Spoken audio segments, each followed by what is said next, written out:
कर्नाटका बन गया है भारत का पहला स्टेट जिसने सुप्रीम कोर्ट के ऑर्डर के बाद right to die with dignity को इंप्लीमेंट कर दिया है। यहां पर नोटिफिकेशन इशू कर दिया गया है कर्नाटका गवर्नमेंट के द्वारा।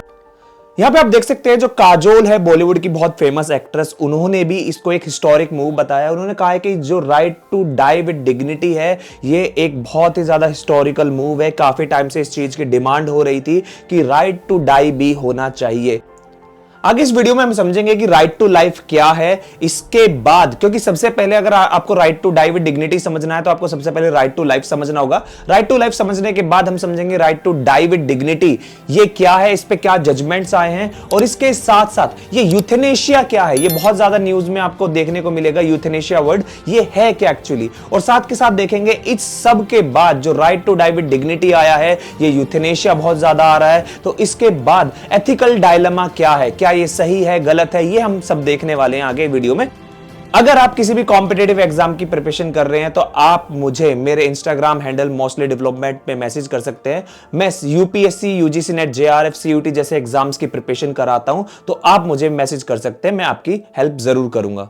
सबसे पहले बात करते हैं राइट टू लाइफ के बारे में। राइट टू लाइफ कॉन्स्टिट्यूशन के आर्टिकल 21 के अंदर मेंशन है। ये एक फंडामेंटल राइट है, यानी कि जो गवर्नमेंट है, जो स्टेट है, वो आपको इजीली राइट टू लाइफ नहीं छीन सकता, आपकी पर्सनल लिबर्टी नहीं छीन सकता है। क्यों? क्योंकि ये फंडामेंटल राइट्स के अंदर मेंशन है। अगर ऐसा करता है तो फंडामेंटल राइट्स के अंदर आर्टिकल 32 के अंदर आपके पास पावर है कि आप डायरेक्ट सुप्रीम कोर्ट जा सकते हैं उस चीज के लिए, जस्टिस, न्याय पाने के लिए। और सुप्रीम कोर्ट सबसे पहले सारे केसेस को साइड में रखकर आपके जो फंडामेंटल राइट्स के वॉयलेशन के केसेस है उनको सबसे पहले देखेगा। राइट टू लाइफ जो था ओरिजिनल कॉन्स्टिट्यूशन में, वो सिंपल दिया था, right to life and personal liberty. लेकिन धीरे धीरे आपको देखने को मिलेगा कि सुप्रीम कोर्ट ने अपने वेरियस जजमेंट से इसको इवोल्व किया है। जैसे right to water, Supreme Court ने कहा है कि अगर आप राइट टू लाइफ कॉन्स्टिट्यूट करनी है, अगर अच्छा जीवन जीना है, तो आपके पास फ्रेश वाटर होना चाहिए, क्लीन वाटर होना चाहिए। ऐसा नहीं है कि नाले का पानी पी रहे या गंदा पानी पी रहे,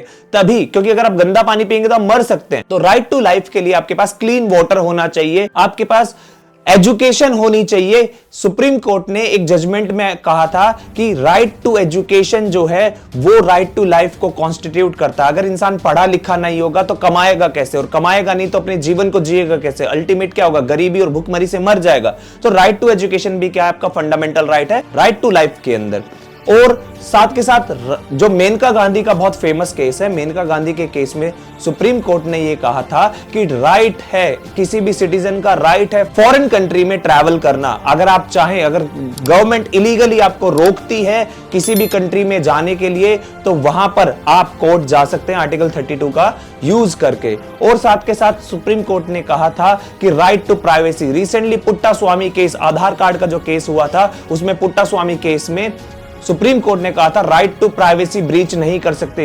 इंसान की, व्यक्ति की, सिटीजन की राइट टू प्राइवेसी एक फंडामेंटल राइट है, वो सब आर्टिकल 21 के अंदर आते हैं। और साथ के साथ सुप्रीम कोर्ट ने बहुत सारी चीजें बोली है, जैसे राइट टू स्लीप, आप रात को 10 से सुबह 6 बजे तक आप डीजे, लाउड म्यूजिक यूज नहीं कर सकते। क्यों? क्योंकि लोगों के सोने का अधिकार है, राइट टू स्लीप है। फ्रेश एयर, पोल्यूशन जो होता है एयर में, उसको कंट्रोल करने के लिए भी सुप्रीम कोर्ट ने काफी सारी गाइडलाइन दी है, क्योंकि जो फ्रेश एयर है वो भी आपका राइट टू लाइफ कॉन्स्टिट्यूट करती है।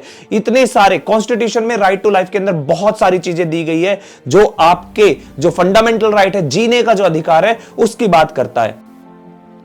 अब बात करें सुप्रीम कोर्ट ने क्या जजमेंट दिए। यहां आप देख सकते हैं 2018 में 5 जज कॉन्स्टिट्यूशनल बेंच ने रिकॉग्नाइज किया था कि जो पैसिव यूथेनेशिया है उसको सैंक्शन दे दिया जाए, और डायरेक्शंस दी गई थी लिविंग विल या फिर एडवांस को लेकर डायरेक्शन दी गई थी। ये डायरेक्शन क्या था, जो ये यूथेनेशिया है ये क्या है, ये सब आगे डिस्कस करेंगे हम।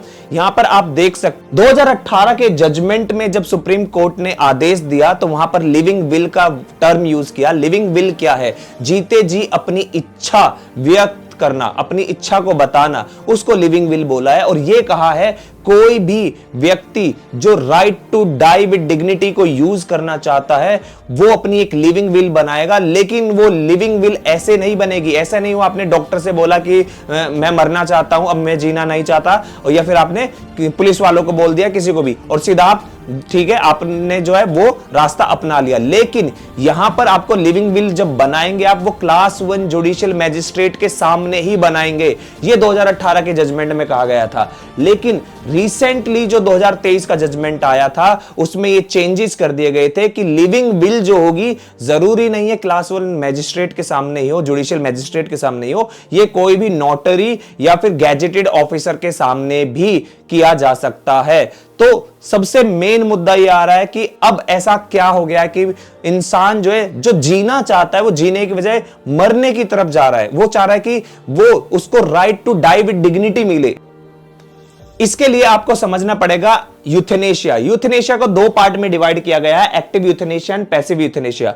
यूथेनेशिया का मतलब है कि जब भी कोई व्यक्ति अपनी इच्छा से जीना नहीं चाहता, मरना चाहता है, उसको हम कहते हैं यूथेनेशिया। तो यूथेनेशिया को 2 पार्ट में डिवाइड किया है, active euthanasia and passive euthanasia. Active euthanasia के अंदर क्या होता है, फॉर एग्जाम्पल एक व्यक्ति है, उसका एक्सीडेंट हो गया है, या उसको इतनी भयंकर बीमारी है कि उसका कोई ट्रीटमेंट नहीं हो सकता, वो आप चाहें तो उसको 2 महीने, 3 महीने, 4 महीने तक ही बचा सकते हैं, उससे ज्यादा नहीं बचा सकते। तो ऐसे केस में डॉक्टर्स क्या काम करते हैं, उसको मेडिसिन देना बंद कर देंगे, उसको उसके हाल पे छोड़ देंगे, बोलेंगे कि पेशेंट को जाओ, घर ले जाओ, जितनी सेवा हो सकती है कर लो, उससे ज्यादा हम कुछ नहीं कर सकते। That is kind of active euthanasia. लेकिन पैसिव यूथेनेशिया में क्या होता है, पैसिव यूथेनेशिया में जब आप ऐसी दवाई दे जिससे एक्चुअल उसकी डेथ हो जाए, ताकि वो जो सफरिंग है, जो पेन से गुजर रहा है, वो ज्यादा पेन ना हो, ज्यादा सफरिंग ना हो। क्योंकि दोनों ही केस में अल्टीमेट चीज क्या है कि इंसान जो है वो नहीं बचेगा,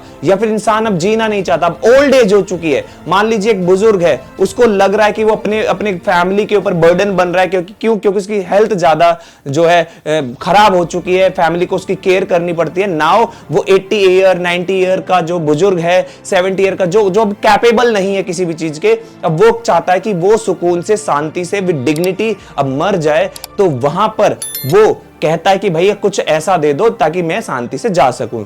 तो वहां पर ये टर्म आता है पैसिव यूथेनेशिया, और इसी पैसिव यूथेनेशिया को सुप्रीम कोर्ट ने एक तरीके से लीगैलिटी दे दी है कि आप जो है इस चीज को अडॉप्ट कर सकते हैं। नाउ सबसे बड़ा सवाल जो अब यहां पर आता है, एथिकल डायलेमा, क्या ये सही है या गलत है, ऐसा करना सही है या गलत है। देखिए बहुत से केसेस में क्या होता है, फॉर एग्जांपल किसी व्यक्ति का एक्सीडेंट हो गया, वो कोमा में चला गया, 1 साल 2 साल 3 साल वो कोमा में है, लेकिन इसका मतलब ये नहीं है कि वो जिंदगी भर कोमा में रहेगा। सपोज मान लीजिए डॉक्टरों ने बोला, फैमिली मेंबर्स ने बोला कि 3 साल हो चुके हैं, अब तो हमें उम्मीद नहीं है कि ये बच जाएगा, और ऐसे केस में अगर आप पैसिव यूथेनेशिया का यूज करते हैं तो शायद वो फिर परमानेंटली ही नहीं बचेगा। लेकिन सपोज मान लीजिए अगर ऐसा हो सकता है कि वो 3 साल की बजाय 4 साल में वापस आ सकता था, 5 साल में वापस आ सकता था, लेकिन वो पॉसिबिलिटी तो खत्म हो गई।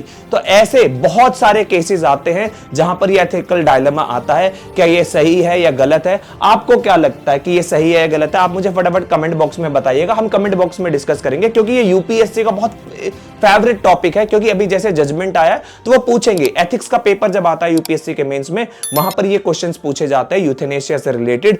तो ये बहुत ही इंपॉर्टेंट है, और ये समाज के लिए भी डिस्कस करना बहुत इंपॉर्टेंट है। तो आप मुझे अपने व्यूज जरूर बताइएगा। आज की वीडियो यहीं तक रखते हैं। वीडियो अच्छी लगे वीडियो को लाइक कीजिएगा, सब्सक्राइब कीजिएगा, सभी दोस्तों के साथ शेयर कीजिएगा, और कमेंट में हम जरूर डिस्कस करेंगे, तो कमेंट करना मत भूलिएगा। Thank you.